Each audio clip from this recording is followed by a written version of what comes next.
Bonjour, je vais ici voir une propriété sur les périodes de fonction.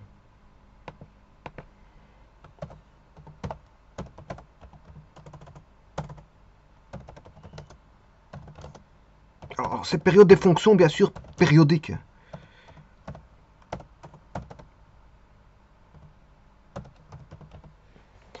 Alors, c'est pas n'importe quelle fonction, c'est via une transformation. Je vais faire une transformation, petit instant.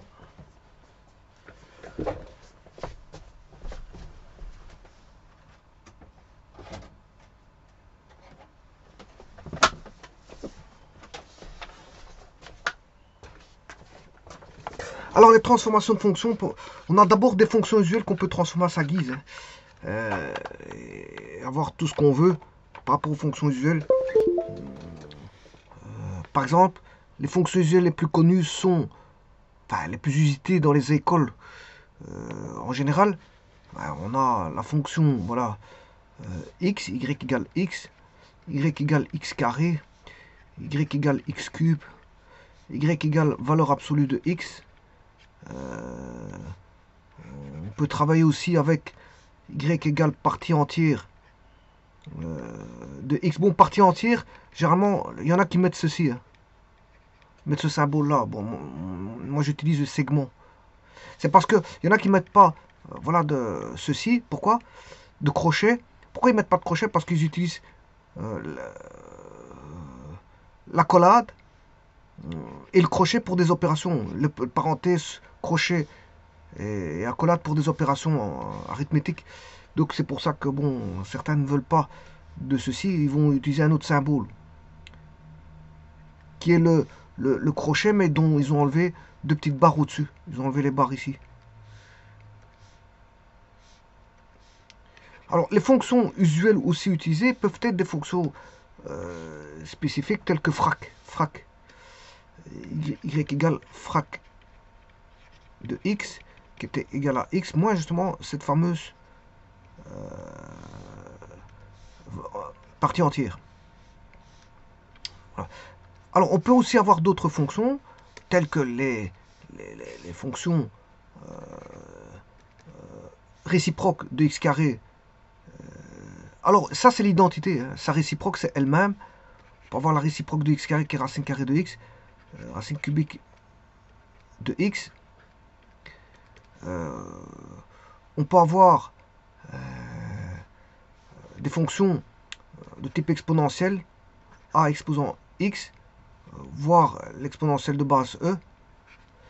On peut avoir des fonctions réciproques de a exposant x qui est y égale log en base a de x. On peut avoir y égale ln de x pour, voilà, c'est des fonctions réciproques à exposant x.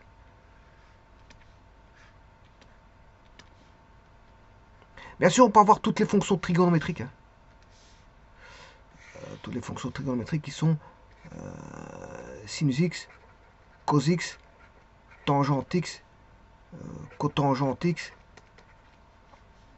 sécant x, cosécant x. Voilà, et on peut avoir dans les hyperboliques, sinus hyperboliques, ch de x, etc., etc. Bon, il y a toute une panoplie de fonctions où on peut faire subir des transformations. Bien sûr, il y a l'inverse. L'inverse, y est égal à 1 sur x, fonction inverse, cosinus hyperbolique de x, et ainsi de suite. Tangente hyperbolique de x. Bon, il y a toute une panoplie de fonctions où on peut faire des transformations à sa guise. Il y a aussi les modèles homographiques du style ax plus b, cx plus d. Et puis il y a les fonctions arcsinus, arctangente, arcotangente. Bon. Mais ici, moi je veux bien sûr parler des fonctions périodiques. Hein. Il faut qu'il existe une période. Je veux parler des fonctions périodiques, donc il doit exister une période. Et si la période existe, mais il faut voilà, en découvrir sa période. Alors par exemple, si je prends une fonction périodique cos x,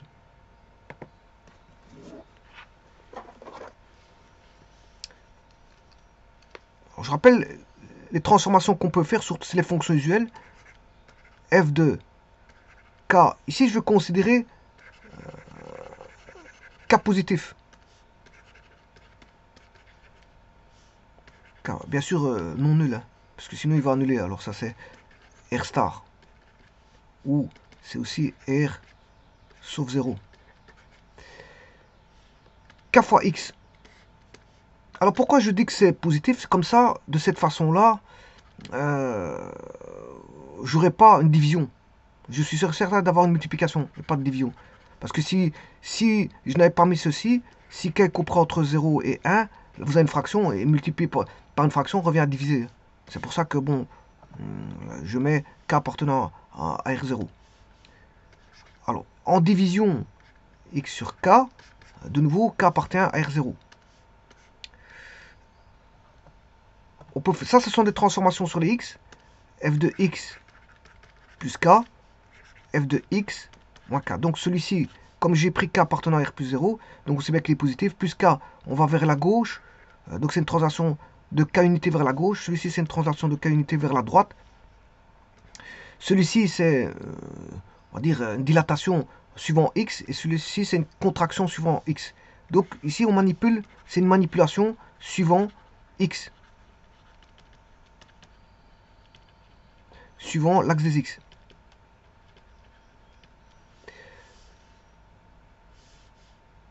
Maintenant, ce que je peux faire aussi, c'est une manipulation suivant Y. Alors, si vous faites une manipulation suivant Y, on peut avoir f de x fois k. Plus k. Oui, k fois f de x. Je peux avoir y est égal à k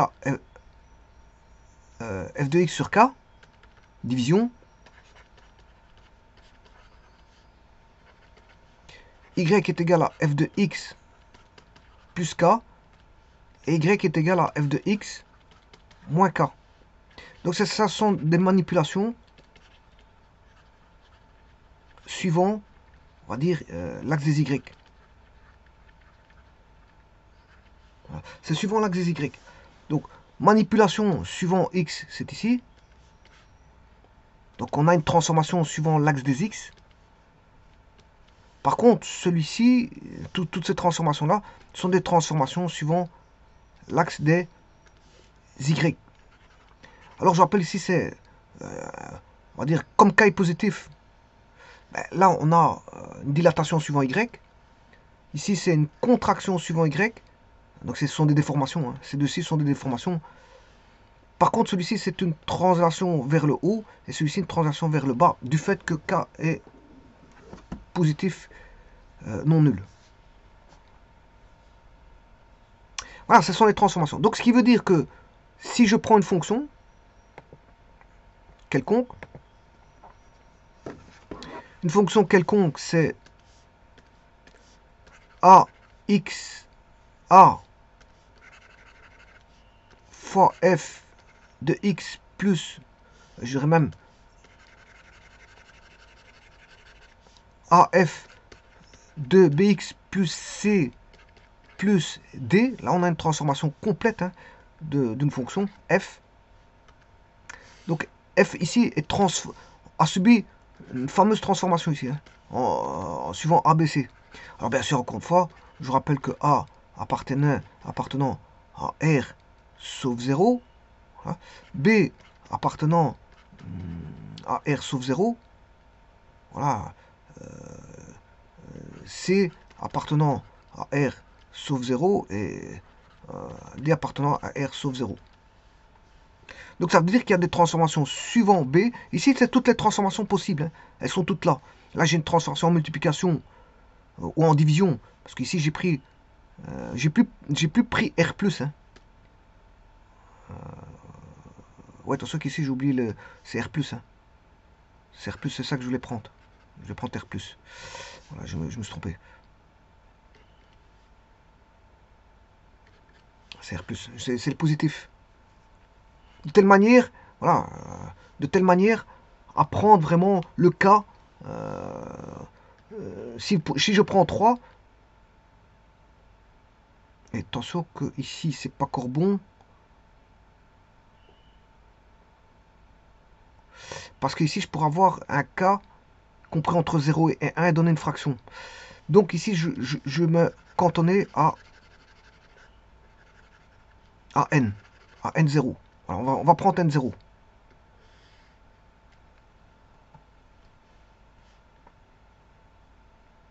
Je vais prendre n0.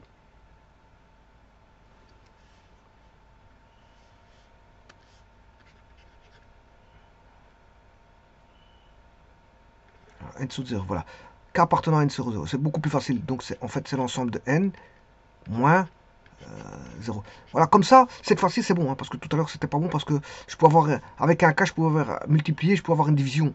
Si K était compris entre 0 et 1, parce que je prenais R+. R+, voilà. Donc ici, je prends un K positif. Une valeur K positive. Et entière. Positive et entière, non nulle. Voilà. Alors maintenant, donc j'ai changé parce que c'est vrai que c'était une petite erreur. Donc ça c'est bon maintenant cette fois-ci. Je prends ceci ici. Par contre, ici, là je vais vraiment mettre A appartenant à R0. Ouais, ça veut dire qu'ici vous pouvez avoir du positif que du négatif. Donc on peut avoir une multiplication ou une division. Si A est compris entre 0 et 1, vous avez une division. Donc là, A multiplié, j'ai la multiplication et la division. En écrivant ceci, j'ai la multiplication et la division. Alors, le B, si j'écris ceci, j'ai aussi bien la multiplication et la division. Voilà. Et puis, le C, je peux le prendre aussi bien positif que négatif. Et les D, aussi bien positif. Voilà, tout est bon ici. Tout est bon. Donc, ça, c'est bon. Voilà. Sachant cela, ben, on a une transformation de X vers tout ça. Donc, on part d'une fonction, par exemple, usuelle, par exemple, hein, parler d'une fonction connue, qui est fort utilisée, je veux dire, dans les cours de mathématiques. Voilà, f de x, par exemple, le logarithme ou l'exponentielle, peu importe. Et vous faites subir toute une panoplie de transformations. Y est égal à f de x plus b, voilà, plus d. On a toutes les transformations ici, possibles. D'après ce que j'ai mis ici, voilà, A appartenant à R0, bon, j'ai toutes les transformations possibles. Division, multiplication, etc. Bon, maintenant, je parlais de la période. Alors, si je prends une hypothèse, l'hypothèse, c'est que la fonction qui est là, f est périodique. Elle est périodique dans un ensemble A. Donc, je veux dire que soit A inclus dans le domaine de f, c'est un ensemble pour lequel il existe une période. Hein. Il existe une période dans cet ensemble-là. Donc, on va dire que f est périodique de période, on va dire t. T. La période, c'est t. Eh bien, cette fonction-là qui a subi une transformation, ben, elle sera périodique aussi. Elle sera périodique. Alors, je vous rappelle, si je prends cos 2x,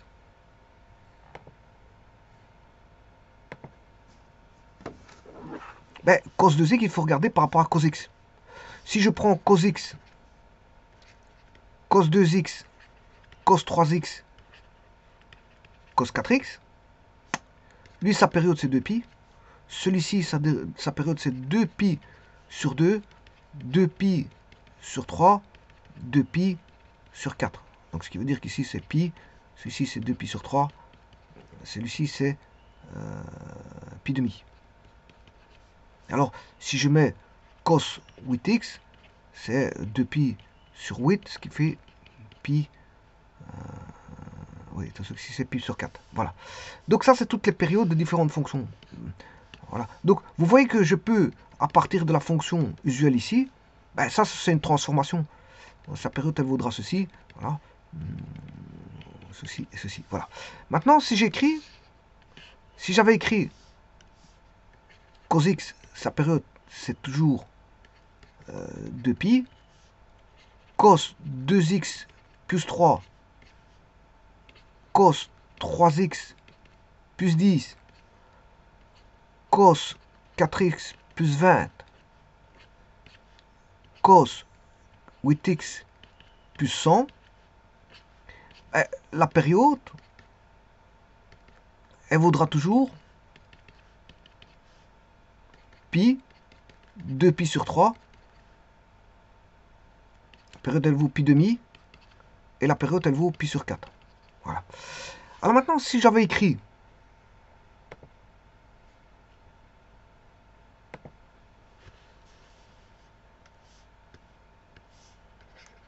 cos x, alors là, bien sûr, j'écris, je pars à partir de cos x. Cos 2x plus 3 moins 4. Cos 4x plus 7 moins 12. Cos 7x plus 12 moins 9. Quelle est sa période? Ici, la période, elle vaut 2pi. Cette période-là, elle vaut 2pi sur 2.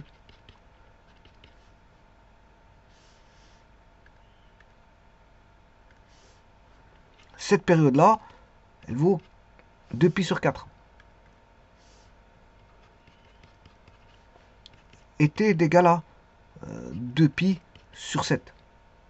Donc ça veut dire que c'est indépendant de celui-ci, indépendant de celui-là, indépendant de celui-là, indépendant de celui-là, indépendant de celui-là, indépendant de celui-là. Bon, maintenant, je vais changer.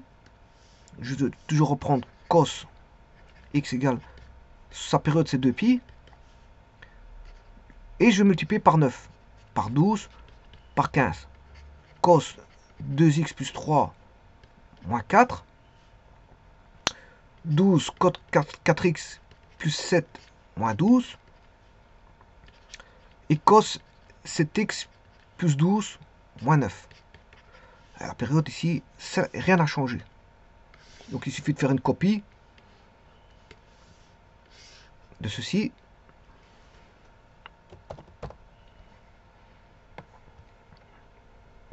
Alors, voyons voir ça en sciences maintenant. Si vous êtes dans un domaine scientifique et que, bon, on a une fonction non plus de x mais de t, t étant peut-être une variable. Hein.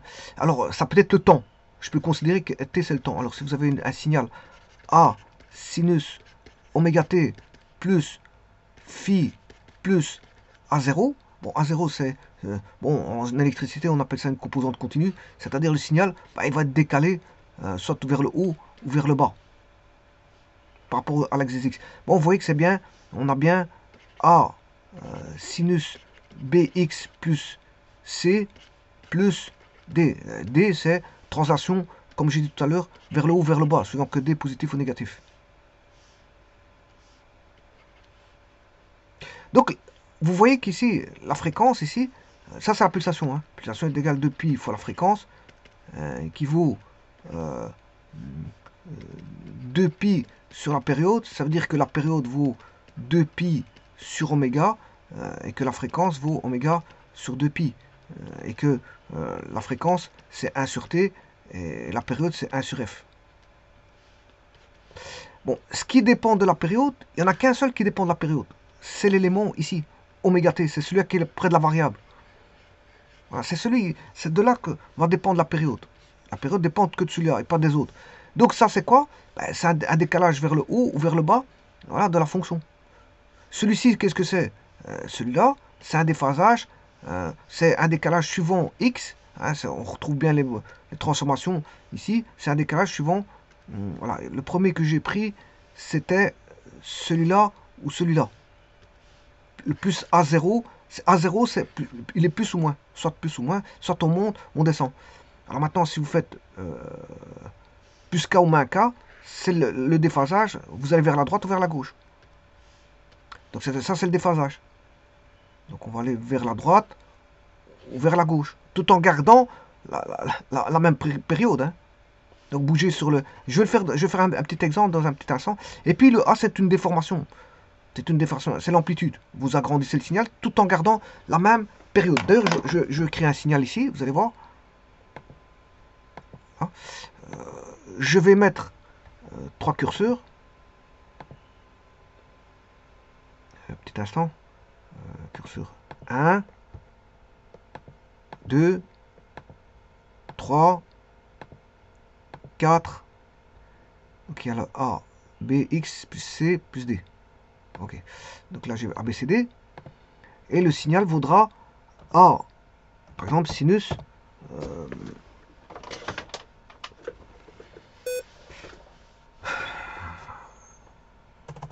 A fois. Si je mets pas un fois, ils vont mettre arc sinus. Donc je suis obligé de mettre 2 fois. A sinus BX plus C plus D. Voilà le signal. Vous voyez que c'est quoi? Alors, si je manipule le A, vous voyez la période.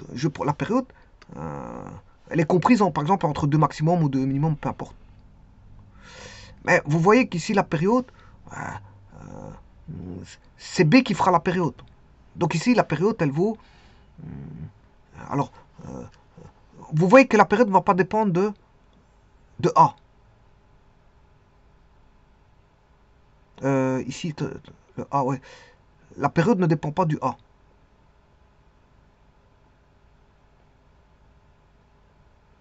La période ne dépend pas du A. La période ne dépend pas du C. Ça, c'est le déphasage. La période ne dépend pas du D. Là, elle monte ou elle redescend. La période ne dépend que du B. Alors ici, la période, c'est 1. Maintenant, donc c'est ici, je vais remettre en 0 hein, pour bien voir les choses. Alors, le D, je vais le remettre en 0. Voilà, le D est en 0. Vous voyez, c'est une fonction sinus. C'est une fonction sinus. Et donc, il passe par 0, 0. C'est une fonction impaire.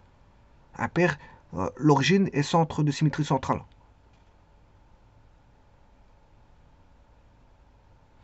Et maintenant, si je veux jouer sur la période, si je mets B égale 2, ben, j'aurai 2 cycles pour un cycle. Alors, quand je dis 2 cycles pour un cycle, c'est 2 cycles de l'ancienne fonction par rapport à la fonction verte ici. Hein.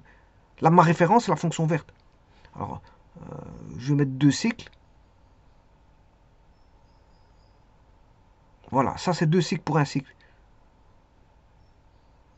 Par rapport à l'ancienne fonction que je viens de changer, qui était un cycle. Un cycle, on avait une période. Ouais, quand il y en a un qui fait un cycle sur une période, ben, celui-ci fait 2 cycles. Alors si vous voulez 3 cycles par rapport à l'autre période, si je vais mettre...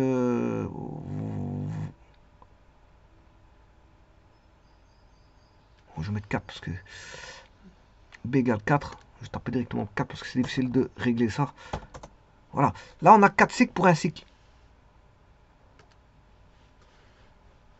Alors, je pourrais mettre l'autre fonction, c'est A, sinus,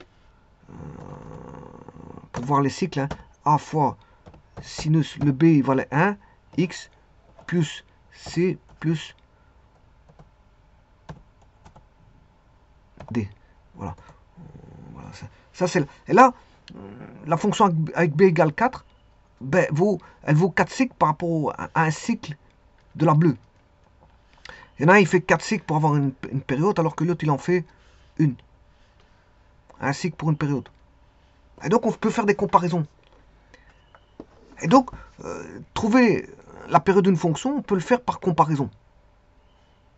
On peut le faire par comparaison. Voilà. Et donc, c'est justement le but de cette vidéo. C'est de montrer que, je veux dire, à partir d'une fonction f, qui a bien sûr une période. Et il faudra lui dire qu'il a une période. Alors comment? Par les définitions.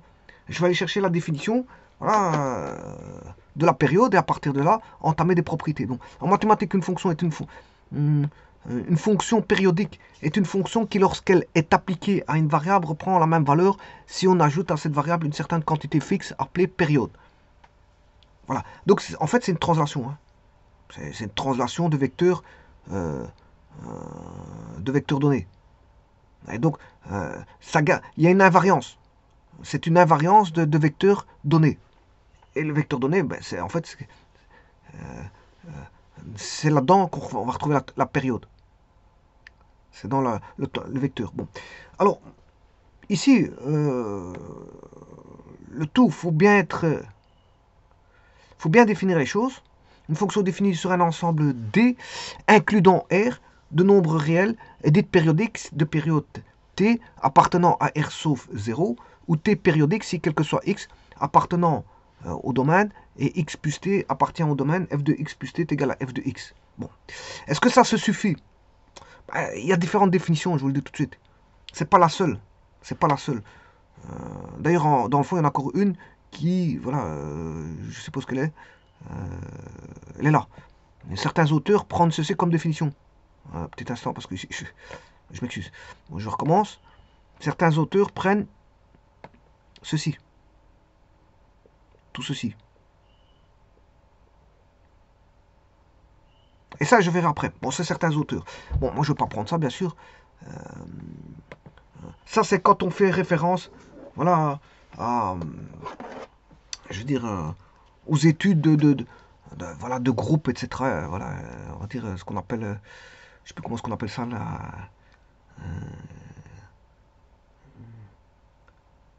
voilà, structure. Les structures, voilà, les lois. Les lois. Donc on a des groupes, des sous-groupes, voilà, etc., etc. Et donc c'est défini en termes de sous-groupes additifs. Mais ça, je le verrai par après. Bon, je vais vite mettre ma petite démonstration que je vais. Après, je parcourir cette définition, en fait, si vous voulez. Donc ici, on a soit A inclus dans un domaine.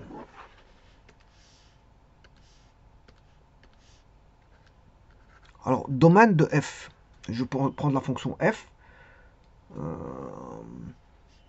Alors, le A, il est choisi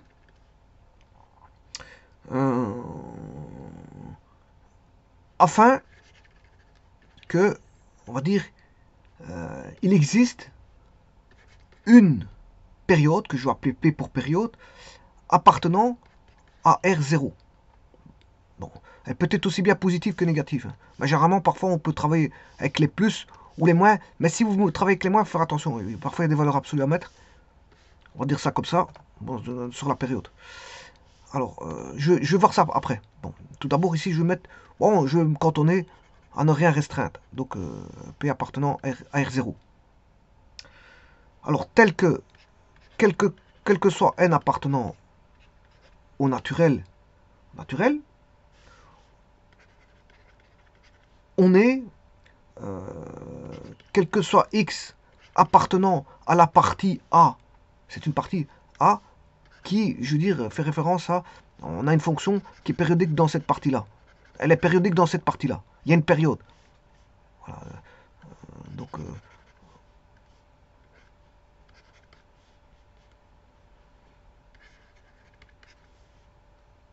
quel que soit AX qu'on va prendre dans A, le X qu'on va prendre dans A, eh bien, on va faire un traitement qui est X plus K fois P. Bah ici, comme j'ai pris N,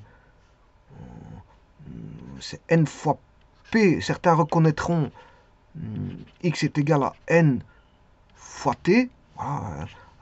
Ou alors, il y en a qui mettent pas le grand T, mettent petit t, comme sur Wikipédia, j'ai vu qu'ils mettaient un petit t, N fois T. Voilà. Elle fait de faire ça. Quand vous faites ça, ben, f de x plus kp est égal à f de x, tout simplement. Ici, f de x plus np, p étant la période, c'est f de x. Donc on revient à des valeurs identiques. On a des motifs qui reviennent à chaque fois plus loin. Il y a des motifs qui reviennent à chaque fois. Ces motifs, c'est le motif de la fonction. La fonction revient à chaque fois. X plus nt. Voilà. Alors, la particularité de tout ça, bien sûr, il faut absolument que K ici soit entier. Alors, qu'est-ce qui est entier ici? C'est tout ceci. Ceci, c'est entier. Et ça, c'est une valeur de la fonction qui appartient bien sûr à A, et donc au domaine. Et ça, bien sûr, tout ça, ce sont les périodes. Donc, elle s'appelle une fois P, une fois P. Il y en a là, certains l'appellent P, il y en a P pour période. Certains l'appellent grand T, la période, certains l'appellent petit T. Vous voyez, si on va dans le site ici, la période ici, elle est définie suivant petit T.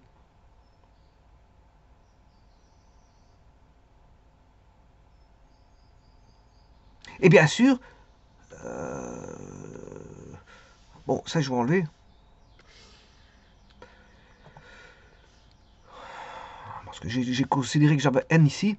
Je travaille avec n et p. Alors, pourquoi il existe p? Parce qu'on choisit pour qu'elle soit périodique. On a, quel que soit x appartenant au domaine, enfin à la partie A, pour lesquelles il existe une période, voilà, partie, il existe une période, mais il est inclus dans le domaine. Je rappelle que A est inclus dans le domaine de F. Donc, quel que soit F, si on prend le décalage,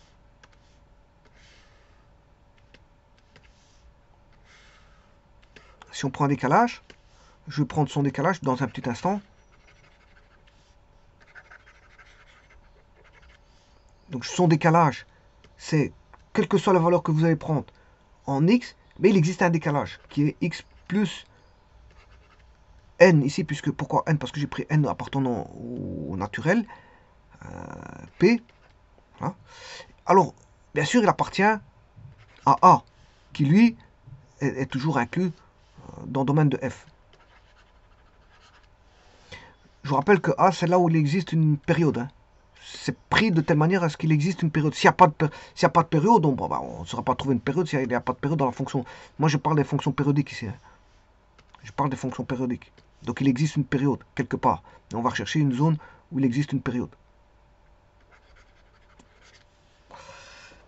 Voilà, donc ça, c'est déjà un peu plus clair. Alors, quand est-ce qu'elle sera... Donc, ça veut dire qu'il faut déjà que... Il faut déjà ceci. Quand vous prenez un x, pour avoir la définition, il faut déjà que x plus np appartienne à A. À la partie, donc attention à ça. Il faut d'abord ça. Il faut dire d'abord qu'elle est périodique, avant de trouver sa période. Ça veut dire qu'elle est périodique. Elle est périodique. Pourquoi? Parce qu'elle appartient à A. Et dans A, il y a une période. Il existe une période. Donc, en fait, c'est tout simplement dire qu'elle est périodique. C'est dire qu'elle est périodique. Maintenant, c'est pas terminé. C'est pas terminé. Sachant qu'elle est périodique, maintenant, on peut trouver sa période. On peut évaluer sa période.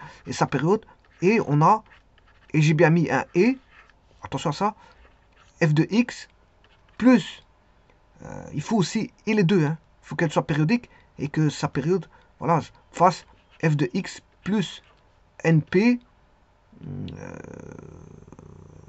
est égal à f de x. Voilà, il faut les deux. Il faut qu'elle soit périodique, bon, et qu'on sait trouver la période par, voilà, en prenant un x quelconque.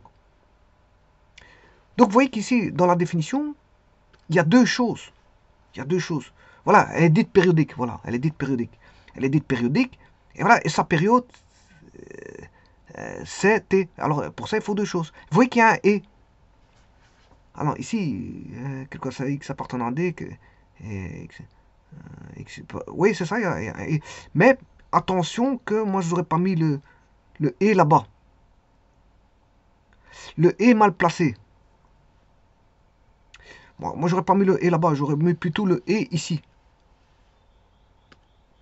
Il faut qu'elle soit périodique et qu'on connaisse, si vous voulez, qu'il y ait une valeur P qui existe. Et on a l'existence de... qu'on connaisse sa valeur. Et que quand on fait f de x plus np, ben c'est une transformation, hein, tout simplement. Voilà. Si vous voulez, c'est une transformation de vecteurs. Je peux mettre un vecteur qui est le vecteur n. Je peux transformer en un vecteur np. P, c'est la période. Hein. Attention que c'est petit p. Hein. Bon, j'ai mal écrit, mais enfin bref. C'est petit p. C'est un p qui est comme ceci.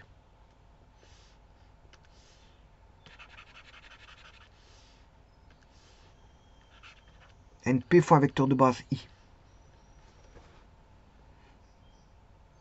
Donc c'est un vecteur. On peut mettre un vecteur. C'est une transformation qui va laisser invariant, qui aurait une invariance par translation de vecteur npi. Alors quand on a ça, qu'est-ce qu'on dit? Alors, si on a ça, alors on peut dire peux affirmer que f est périodique. Alors, périodique, c'est ce qui est en bleu là-bas, c'est ce que je souligne en bleu. Périodique que sur, bien sûr, la partie A qui est inclue dans le domaine. Et, attention, c'est ça que je vous disais qu'il faut mettre le « et » au bon endroit. Le « il est là. Et que P est une période.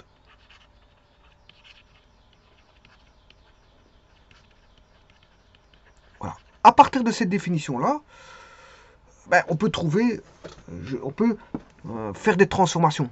Et justement, c'est ce que je voulais faire. La vidéo va présenter comment peut-on faire une transformation. Comment peut-on démontrer qu'une transformation de fonction par rapport à une fonction f est de type périodique et de période dont sa période vaut est donnée par un calcul que je vais mettre dans un petit instant. Alors, je rappelle que si j'écris a f de x plus b plus c, bon, si ça ne dépend pas du c, je vous le dis tout de suite, ni du a. Mais par contre, il va dépendre que de ceci. Donc, je vais travailler que ceci pour la transformation. Donc, je pars d'une fonction f de x.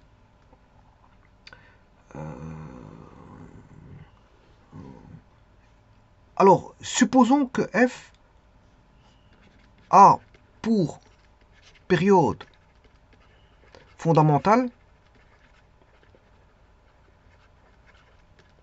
on va dire P. Alors le P, je peux le prendre appartenant à R ou voilà R. Mais je peux le cantonner aussi à R plus 0 ou R moins. Mais si je mets R moins, je dois mettre une valeur absolue. Donc je vais le cantonner ici à R plus. Je devrais mettre une valeur absolue si je mettais R moins. Par après, pas tout de suite, hein, par après, dans les calculs. Dans le calcul de la période, si vous voulez, de la transformer. Donc P plus appartenant à R+, sur, on va dire, une partie A où existe une période, bien sûr. Hein. C'est une partie A où existe une période. Et dont la période vaut P. Pour la fonction f. Bien sûr qu'on inclut dans le domaine de f.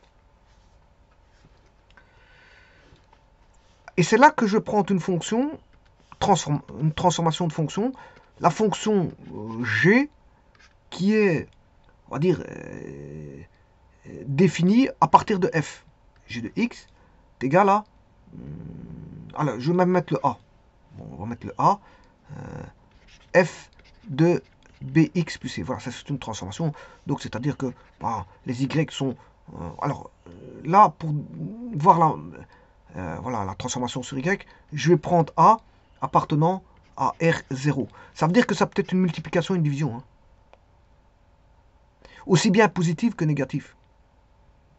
Alors, s'il est compris entre 0 et 1, ben, le a, ben, c'est une division parce que ça devient une fraction. S'il est compris entre 0 et moins 1, c'est une division aussi, mais avec un nombre négatif devant. Alors, je rappelle que un négatif, c'est une transformation voilà, par symétrie orthogonale de l'axe des x. Hein. Par exemple, vous avez sinus x. Ben, sinus x, il est comme ça. Moins sinus x, ben, il sera, c'est une symétrie orthogonale par rapport à l'axe des x. Donc le moins, ce sera une symétrie orthogonale tout simplement, par rapport au plus. Voilà. Donc là, j'ai aussi bien les positifs que les multiplications que les divisions. Alors si A est plus grand que 1, ben, c'est une multiplication.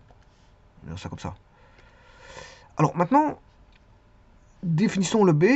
Le B appartenant à R plus 0. Bon, là, je vais pas trop, je veux dire, faire de transformation sur le B. Je vais garder que du B. Alors, pourquoi je vais prendre le B je vais prendre le B positif. On va prendre le B positif sur 0, bien sûr. Le 0, il faut toujours l'annuler, sinon... Enfin, le 0, il faut toujours l'enlever. Il faut toujours l'enlever, parce que sinon, si vous mettez A fois F de B x plus C, si A est nul, ben, vous n'avez plus rien. On n'a plus rien. Bon, ici, je vais travailler avec une période qui appartient à R. période qui appartient à R. Alors pour éviter, je veux dire, voilà, vous allez voir pourquoi j'ai mis ça ici, par après, vous allez voir. Parce qu'en fait, après, je vais calculer la période, voilà, P, la période, elle vaudra P sur B de celle-ci, je vous le dis tout de suite, par rapport à l'autre. C'est ce que j'ai fait ici. Là, c'est ce que j'ai fait ici. 2pi demi, 2pi sur 4, 2pi sur 7. Voilà. Par exemple, j'ai pris un exemple qui était le cosinus. Voilà. Mais s'il est négatif, bah, il faudra tenir compte. Si j'avais pris B appartenant à R-0, bah, il faut prendre une valeur absolue ici. Voilà. Et donc, là, si je prends celui-ci positif, voilà, et que je prends celui-ci positif, donc sans valeur absolue, ben, ma période reste positive. Hein. Je garde une période positive. Je garde une période positive. Parce qu'on peut travailler avec les périodes négatives, hein, sans aucun problème. Voilà, on peut travailler dans R. Le P peut appartenir à R, mais ici je peux faire une restriction sans aucun problème. Voilà. Donc pour éviter ce problème de valeur absolue,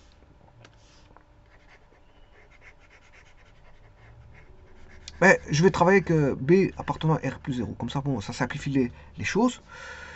Alors, qu'est-ce qu'on va dire? Il faut que je puisse trouver la période de G. Hein, mais attention qu'il faut regarder la définition. Parce que dans la définition, il y a un et. Regardez bien ici, j'ai mis un et. Il y a deux choses à savoir quand on fait on calcule, enfin, quand on veut faire des démonstrations sur les périodes. Il faut démontrer, un, que c'est périodique, et de deux, que la période vaut P. Donc il faut trouver, voilà, une manière de démontrer ça à la façon de la définition que l'on a ici, avec un et. Avec un et. Voilà. Et donc, la période, vous la connaissez. Hein. Bon, vous savez que c'est P sur B. Hein. C'est pas ça le problème. Le problème, c'est de montrer que c'est périodique. C'est surtout ça. Alors, pour montrer que c'est périodique, il faut que le P, il appartient à un ensemble où il existe une période, qui est A. Enfin, le F. Le F fait partie... Le F, on va chercher une partie d'ensemble, de valeurs, d'ensemble, telle que bon, la fonction soit périodique dans cet ensemble de valeurs A. Maintenant, il faut que je le fasse pour G aussi. Alors, pour G, il faut que je le définisse. Voilà, B, on va dire que X appartient à R, tel que, bien sûr, BX plus C appartiennent à A, qui lui est inclus dans le domaine de, on va dire de F. Il faut que je puisse aller rechercher dans l'autre fonction aussi. Hein. Voilà. Quand vous avez des valeurs de cos x, je rappelle ceci, quand vous avez cos x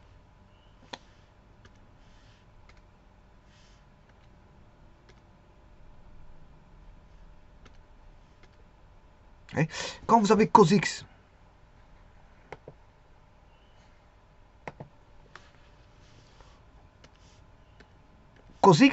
bon, c'est une fonction usuelle. Je pars de x, voilà, et j'en construis son cosinus. Par contre, quand vous avez cos de x, c'est une transformation.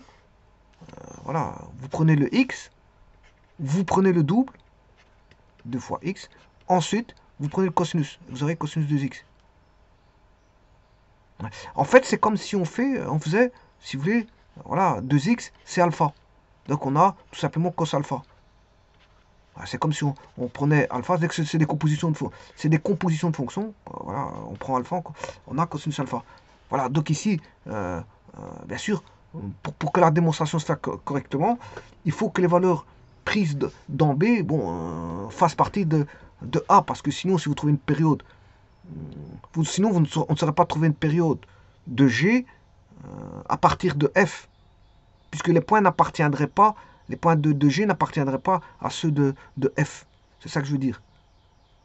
Donc ici, on va se mettre voilà. Alors, justement, ce BX plus C n'est pas anodin, c'est justement celui qu'on rentre dans le F, ici. Puisque le G est composé, c'est une composée, tout simplement, c'est une composée, pour ainsi dire, plus facilement, c'est une composée. Donc, G est une composée à partir de f. G est composé à partir de f. On construit d'abord f. Comment on construit-on f? Ben, on a f de x. F de x, voilà, on part de f de x. On lui fait subir une transformation comme ceci, de bx. Puis quand on a fait ça, on lui fait subir une transformation plus c. Et puis quand on a fait ça, on lui fait transformer, voilà, on la compose en multipliant par voilà, ceci. Et là, on a construit la fonction qu'on va appeler g de x. C'est une composition. On va faire une composition. On va faire ça comme ça. Et donc, il faut que, bien sûr, g est une composée de f, est composé à partir de f. Hein, voilà. Et donc, s'il est composé à partir de f, ben, qu'est-ce qu'on peut dire? Ben, il faut que le bx plus c fasse partie voilà, de la partie A où il existe une période. Il faut que dans cette partie-là, elle soit périodique. Il faut que dans cette partie-là, elle soit périodique. Alors, si on a ça, qu'est-ce qu'on peut dire? Alors, G de x, bien sûr, est périodique. Pourquoi elle est périodique? Parce que je viens de le dire, c'est grâce à ça. F de x est périodique parce qu'elle a une période sur A. On prend A de telle manière à ce qu'il existe une période. Voilà. Et donc, si je prends bx plus c qui appartient à A, et qui forme le G, G sera aussi périodique. G sera aussi périodique. Et maintenant, ça c'est le premier point de la définition. Voilà. Donc c'est la partie en bleu, voilà, elle est périodique. Et maintenant, je vais regarder quelle est sa période. Et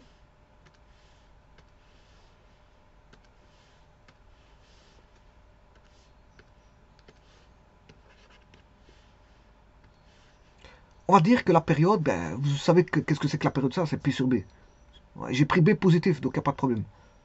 Et sa période, c'est P sur B. Voilà. Alors bien sûr, qui appartient à R plus 0. Pourquoi? Parce que P est un réel positif non nul, B est un réel positif non nul. Donc, la période de la fonction G, donc on a bien ce fameux E, hein. Ce fameux E, il est là.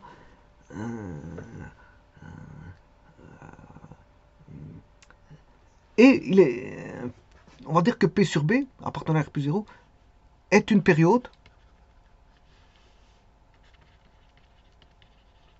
de la fonction G de X sur B. Sur B. C'est une période de, sur B. Alors, B, Bx plus C appartient à A. B est inclus dans A.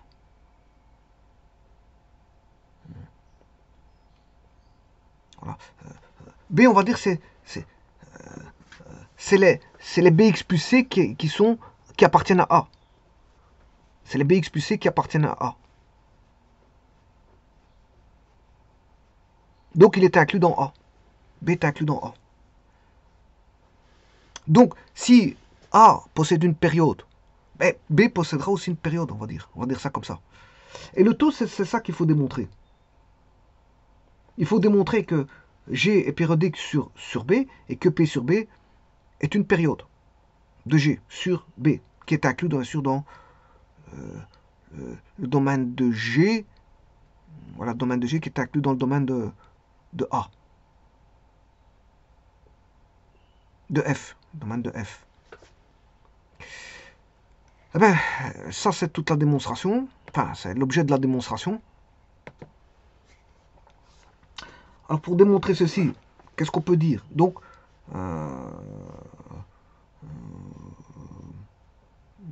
va dire... Maintenant, je passe à la démonstration.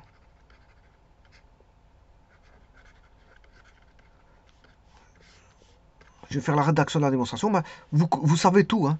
On sait tout ici. Si, on va dire f de x a pour période fondamentale P appartenant à R plus 0, c'est l'énoncé. Voilà, ça en fait, en quelque sorte, c'est l'énoncé. Maintenant, il faut passer à la démonstration, à la rédaction de la démonstration. Donc l'énoncé, il est là, basé sur une définition. Voilà, ça, c'est l'énoncé qui est basé sur la définition de la période que voici.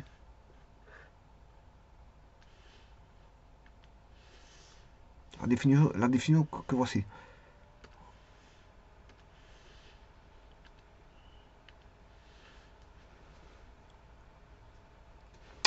Bon, maintenant, le tout, c'est de passer à la démonstration.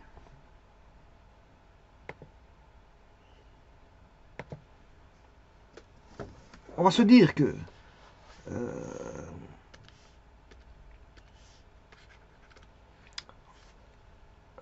si X appartient à l'ensemble B inclus... Bon, je vous rappelle que B, c'est égal à X appartenant à R, tel que Bx plus C appartient, tout nombre que vous avez rentré appartient à la partie A. La partie appartiennent à A.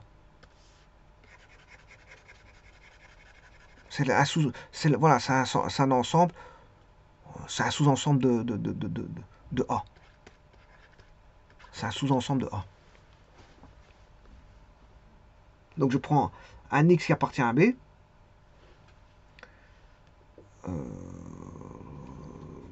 On va se dire,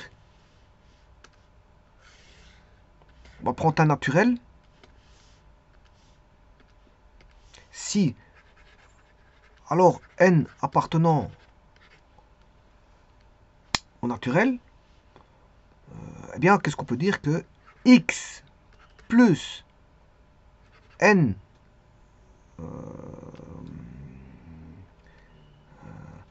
la période, je rappelle que c'est de A, la période de A c'est P, mais la période de G c'est P sur B. C'est P sur B. Donc n fois... Ici je parle de G. Hein. G c'est P sur B sa période. Donc n de P sur B appartiendra par définition à l'ensemble B. Parce qu'on parle de G. On parle de G. Hein. Attention, ça c'est pour dire qu'elle est périodique. Hein. Attention à ça. Donc c'est-à-dire que dans la définition, vous voyez que ici je peux mettre G de X est périodique. Voilà. G de X est périodique. Ou dans la définition primaire, ici, c'est ce qui est, voilà, en double trait, périodique. C'est dans la définition générale d'une période. Donc on démontre d'abord qu'elle est périodique avant de démontrer voilà, sa période. On sait qu'elle est, voilà, on sait que sa période c'est P sur B, on démontre qu'elle est périodique. Et puis après, voilà, on va démontrer sa période.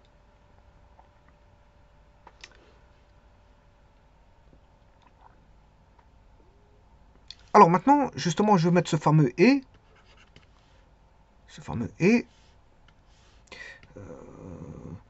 G de x plus n qui est entier, bien sûr, P sur B est égal à G de x. Voilà. Puisqu'il est périodique, et on connaît sa période. Donc, on peut écrire ceci. Sa période, c'est P sur B.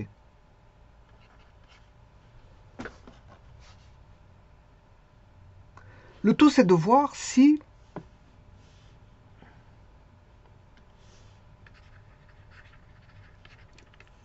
le fameux B fois X plus NP sur B appartient à A.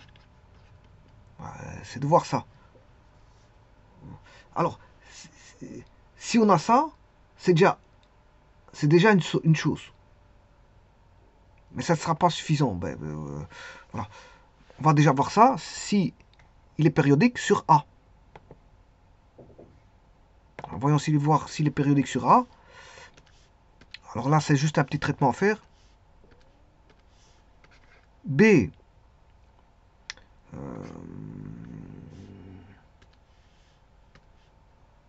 X plus NPB. X plus NP sur B. Est-ce qu'il appartient à A? Est-ce qu'il est périodique sur A? Voyons voir. Je multiplie BX plus NP sur B qui est égal à BX plus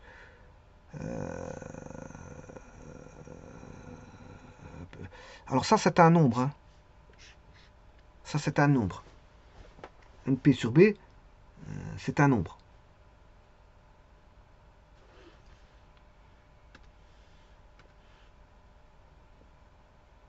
Alors je rajouterai même ici plus C.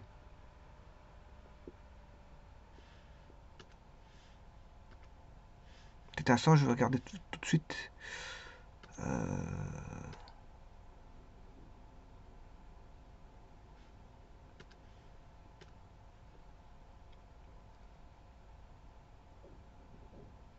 Voilà, c'est ça. Ici, j'ai BX plus C.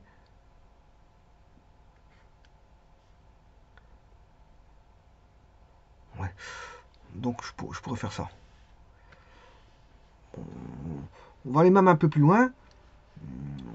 Je vais voir ceci.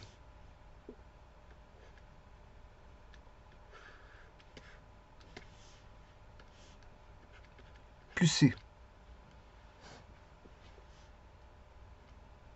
Alors là, ça voudrait dire qu'il faudrait rajouter un plus C.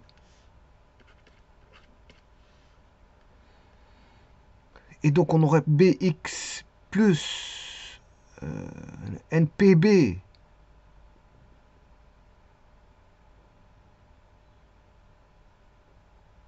B fois NP B plus C, ce qui fait BX plus NP plus C. Voilà, plus C. Alors ceci, ça, NP, c'est un nombre. N fois P, c'est un nombre. Et C, c'est un nombre. Donc additionner deux nombres, ça fait toujours un nombre. Donc on a BX plus C'. Or ça appartient bien à A. D'après ceci ici. Donc il est périodique sur A. On l'a pris, voilà, périodique sur B. Est-ce qu'il est périodique sur A? Ben oui, il est périodique sur A. Voilà, ça c'est une chose. Donc il est périodique sur A.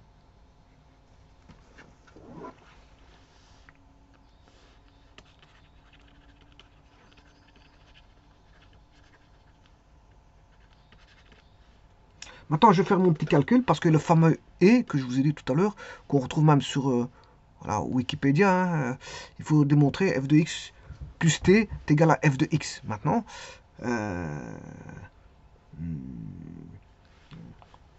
on aura à ce moment-là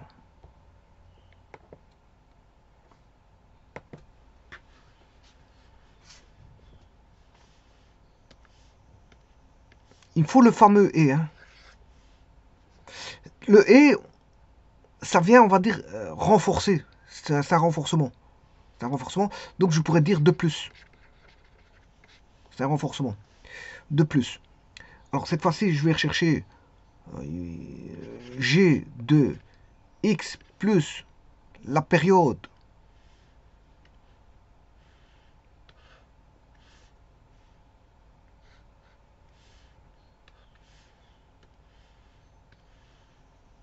alors ici NP sur B. Attends, je vais traiter ceci, hein. C'est ça que je vais traiter. G de x NP sur B. Il faut que je démontre que ce soit égal à G de x. Il faut que je démontre ceci. Donc la première partie elle a été faite. Hein. La partie qui a été démontrée maintenant, c'est ceci. J'ai démontré que c'était périodique. Bon. Maintenant, ce que je vais démontrer ceci. Bon, alors on va démontrer ça.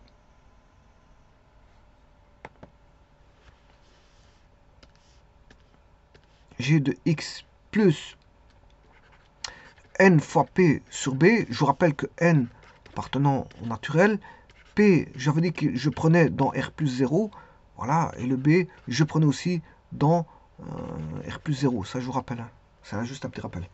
Voilà. Donc, on va, ça c'est le g, mais je vous rappelle que le g, il est défini à partir de f, hein. Je vous rappelle, le g de x, c'était, j'avais pris af de x, bx plus c. Par hypothèse, je vous rappelle les hypothèses qui avaient été prises au départ.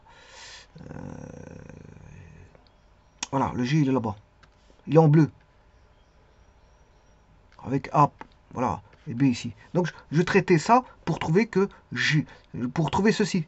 Je vais essayer de trouver ça, le G de X. Mais en partant bien sûr que, bon, on a une période, voilà, que G de X est égal à ça par rapport à F. Je vais retomber sur la composée. Le tout, c'est de retomber sur la composée F. Hein. Ouais, vous avez bien vu qu'ici, je retombe sur A. A qui est une... A, c'est quoi? Ben, c'est la partie où il existe une période de F. Donc, voilà. Donc, en fait, le tout, c'est de revenir sur A. Je reviens sur A. Et ici, le tout, c'est de revenir sur A en partant de G. Sachant que G est défini comme étant... voilà. Et que G possède une période. G possède une période. Que G possède une période. Donc, j'écrirai dans la démonstration, je partirai que G possède sa période qui vaut P sur B. Donc, j'écrirai G de X plus N P sur B.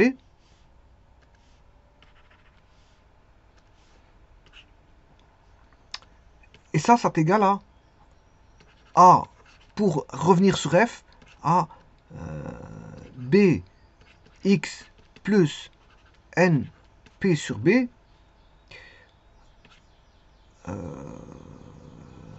bien sûr, plus C. Là, je reviens sur F. Plus C. Voilà.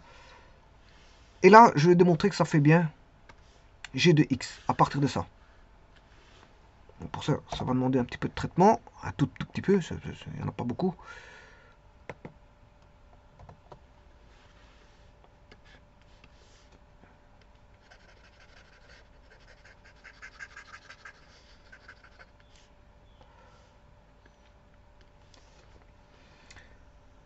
Donc on aura, je pars à partir de ce qui est mis ici, A, F, Bx plus NP sur B fois B, plus C, Donc on a A, F de Bx plus B, ça simplifie, plus NP, plus C. Hein, donc c'est égal à F de B X plus C plus NP. Je vous rappelle qu'on est sur F, hein. On n'est plus sur G là. Ouais, on est passé de G vers le F. Et donc F, on sait bien qu'il est périodique dans la partie A. Voilà, dans sa partie A, défini périodique dans sa partie A, qui est inclus dans le domaine. Et sa période, c'était P. Je vous rappelle ça. Hein. D'ailleurs, je vais aller voir. Je vais aller revoir. C'est pas ça.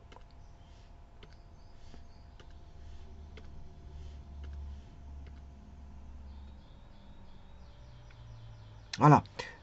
Ici, vous voyez que F a pour période fondamentale P. Mais ça, on le sait bien. On le sait bien. Donc, à ce moment-là, je peux faire directement l'écriture. Comme elle est périodique de période P, n bien sûr appartenant au naturel et P appartenant à R plus 0, qu'est-ce que je peux dire? Ben, tout simplement, comme il est périodique, on a AF de BX plus C, voilà, puisqu'il est périodique.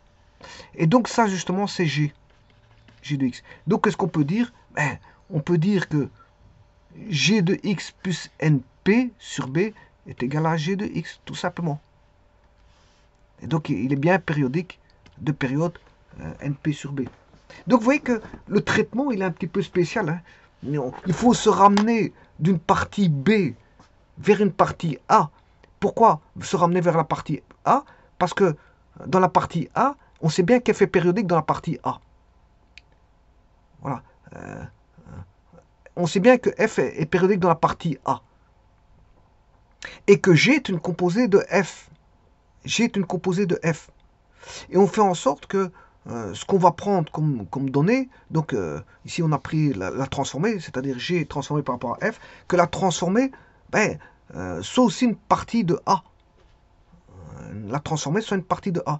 Donc, comme il existe une période, si vous voulez, dans la partie A, voilà, qui est la fonction F, on en prend une partie A où il existe une période, voilà, eh bien, pour B, il existera aussi une période de ce fait-là, de ce fait qu'on a une composée G provenant de F où il existe une période, donc dans G possédera aussi une période.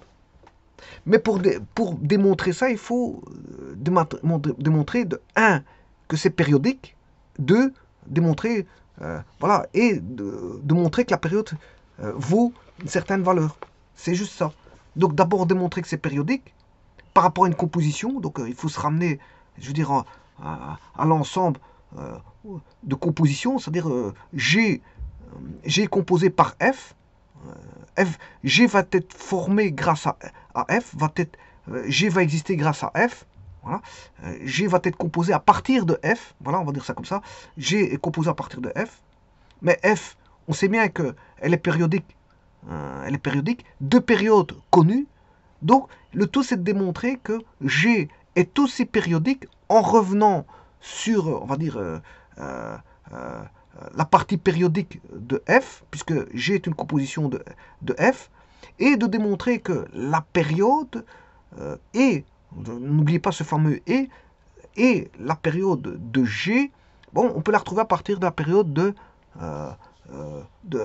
F. Vous voyez que c'est un petit peu spécial, hein. Voilà, on va dire ça comme ça. Donc il faut se ramener à la fonction qui compose G. Il faut se ramener à F. Il faut se ramener à F. Alors, dernière chose, bon, certaines personnes voient cette définition de la sorte. Voilà, là, ici, la définition que vous avez ici, certaines voient ça comme ça. Alors, je vous avais dit que le « et » il était mal placé. Certains ne mettront pas le « et » là-bas. Ils mettront plutôt au niveau de la virgule. Donc, c'est-à-dire que ça, j'essaie de faire une copie. Vous voyez qu'ici, dans ce cas-ci, si j'essaie de la voir, voilà, on peut comprendre. Hein. Bon, ici, le « et », le fameux « et »,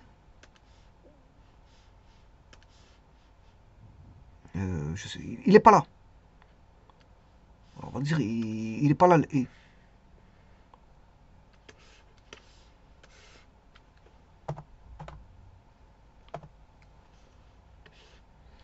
Le fameux « et », on mettrait plutôt quel que soit x appartenant à une partie, on va dire A, où elle est périodique, inclus dans un domaine, on va dire donné, par exemple f, voilà, parce qu'ici on parle de la fonction f, x plus t, donc t c'est la période, appartient à A, qui lui est inclus dans le domaine de f. Toujours inclus dans le domaine de f. Ça va pas changer ça. C'est juste une réécriture. Voilà. Bon, alors si je veux pas, pour éviter les doublons, on sait bien que A est inclus dans le domaine de f. Et ça n'a pas changé depuis, donc on peut écrire ça. Bon, et alors à ce moment-là, vous mettez, ça c'est pour démontrer qu'elle est périodique. Et ensuite, ou de plus, ben, il faut qu'on ait f de x plus t est égal à f de x. Que la période, voilà, votée, et qu'on ait bien cette valeur-là qui engendre une valeur par invariance, une valeur invariante par translation. Une valeur invariante par... créer un motif. Ça peut créer un motif en prenant différentes valeurs. Ben, vous avez le motif de la fonction qui se voilà, redessine. Donc, il faut démontrer que c'est périodique. En plus de ça, il faut dire et f de x de plus t est égal à f de x. Bon, mais ça, c'est la première définition qui peut apparaître la plus, je veux dire... parce qu'il y a aussi des personnes qui utilisent des définitions de structure. Hein. Voilà, certains auteurs utilisent par exemple, pour toute fonction définie, sur R, l'ensemble des t appartenant à R tel que, quel que soit x appartenant à R, f de x plus t est égal à f de x est un sous-groupe additif de R. Vous voyez, ils utilisent des structures pour définir, voilà, appelé groupe des périodes de f. Ils utilisent des structures algébriques pour définir les choses. Lorsque ce groupe est réduit au singleton 0, la fonction est dite apériodique. Donc il n'y a pas de période. Lorsque f périodique est continu, ce groupe est fermé dans R. Dans ce cas, soit ce groupe est R et f est constante, soit ce groupe est un sous-groupe discret de R. F admet une plus petite période t positif. Dans le cas non continu, le groupe des périodes de f peut être un sous-groupe dense de R. On ne peut plus alors parler de plus petites périodes strictement positives. Voilà, et par exemple, les périodes de la fonction indicatrice de Q sont les rationnels qui sont denses dans R. Les fonctions sinus et cosinus, voilà. Et alors, bon, moi, ça, certains diront ceci, pour ce qui vient d'être dit. Ça, c'est quand ça fait apparaître bon, les structures, hein. Les structures algébriques. Alors, pour parler de période, certains,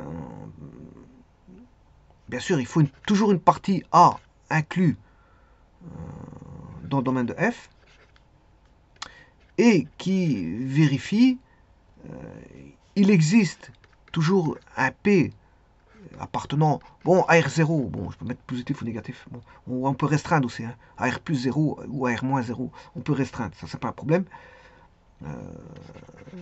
tel que, on va dire, K appartient à Z, il peut être aussi bien positif ou négatif, parce que tout à l'heure je prenais, on va dire, je prenais N appartenant au naturel. Bah ici, bon, on n'est pas obligé de restreindre à N. Voilà. Alors, appartenant à Z, et quel que soit X appartenant à A,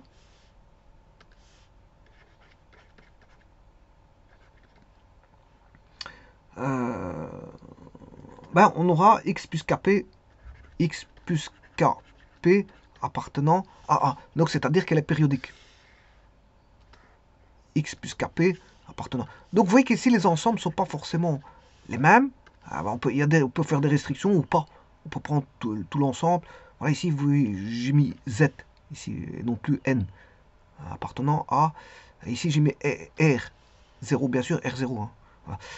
X plus KP appartenant à AA, qui est la partie où il existe une période de la fonction, qui est inclus dans le domaine, bien sûr, hein, de la fonction.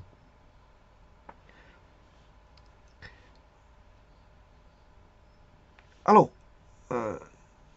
ceci, quel que soit X appartenant à K, quand on a ceci, on vérifie ceci, bon, qu'elle soit périodique, il existe bien sûr une période, et voilà, eh bien, on dira que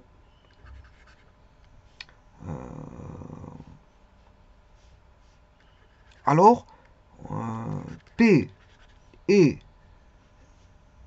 KP avec K appartenant bien sûr à Z, ça vous le savez, je fais une répétition, bon, enfin bref,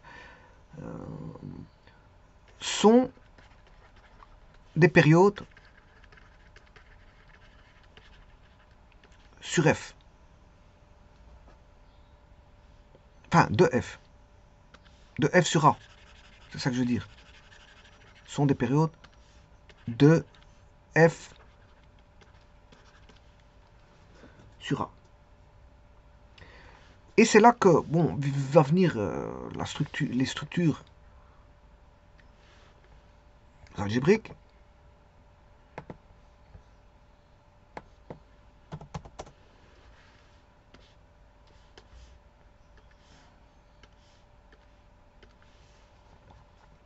L'ensemble de toutes les périodes de F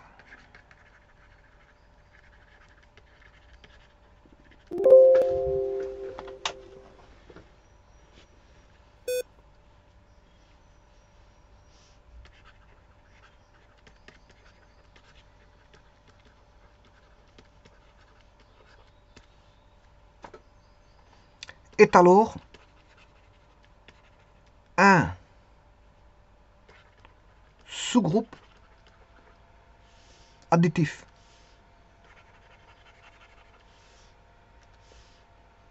Parce qu'on additionne, hein, c'est juste ça. Sous-groupe. Vous voyez qu'ici, c'est des additions. X plus KP. Sous-groupe additif.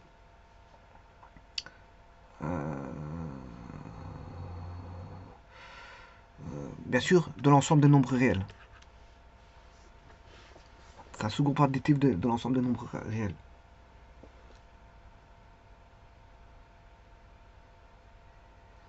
Alors, quand est-ce qu'il sera périodique?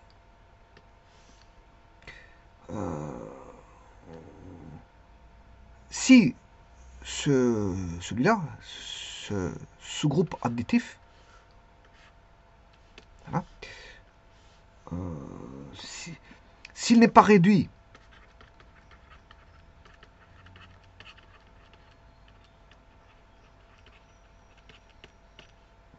on va dire au singleton 0, s'il n'y a que celui-là, s'il n'y a que 0 dans l'ensemble, à ce moment-là, il est apériodique. Il est apériodique.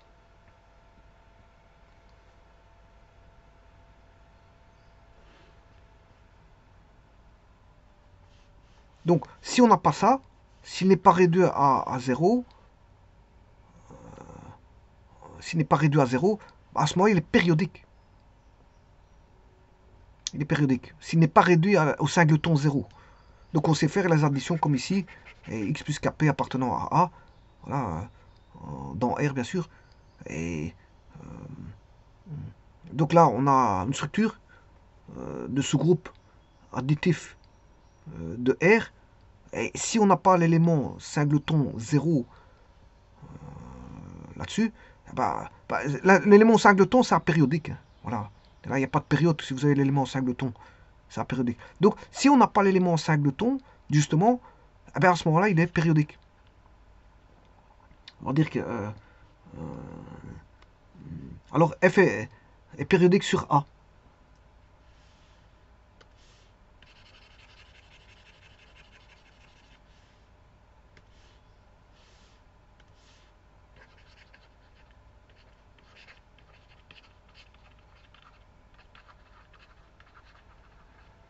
Sur l'ensemble A où existe une période inclus dans le domaine.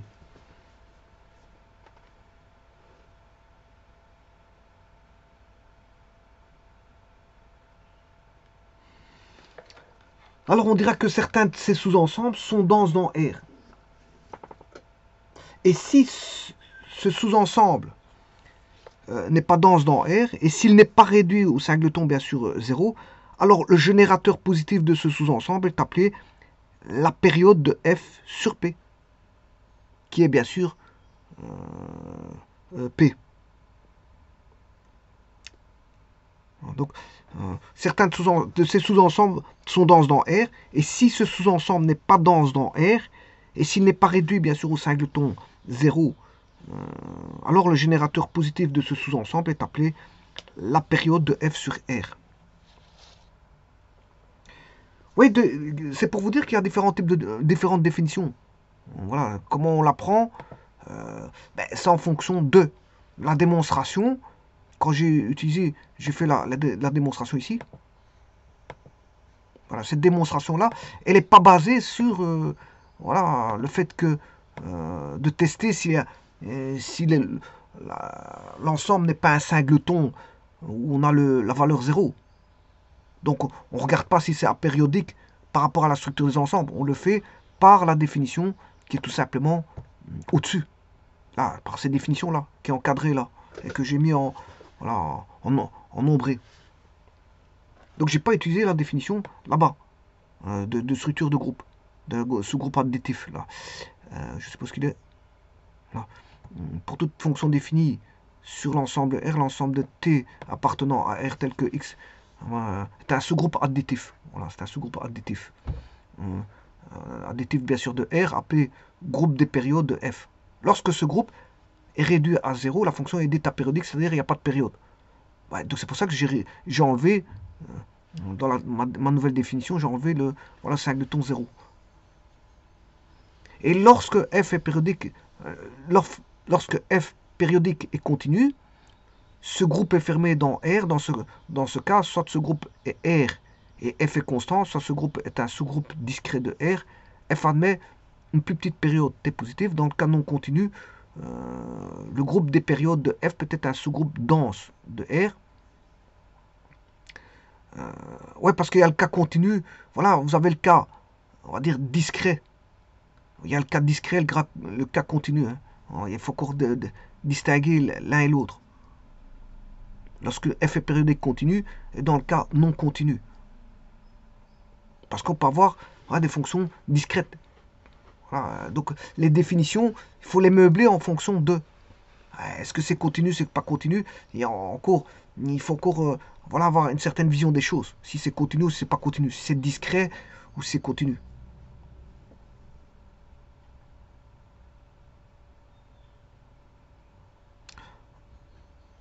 Voilà, donc c'est pour ça que les définitions, elles sont faites en fonction de. En fonction de. Et on les prend pour démontrer. Bien sûr, on démontre par les techniques par l'entremise des définitions. Voilà, donc ici, moi, j'ai pris la définition ici. Pas de structure de groupe. On va dire ça comme ça. J'ai pris la définition ici. Et ça suffit pour démontrer voilà, qu'une transformation d'une fonction est périodique et dont sa période vaut par rapport à une fonction connue P sur B. Ou la fonction composée, bien sûr, est composée à partir d'une fonction f qui, elle, a pour période P. Et l'autre vaudra P sur B. Du fait de sa composition qui vaut A fois f de Bx plus C. C'est du fait de sa composition. Je vous remercie.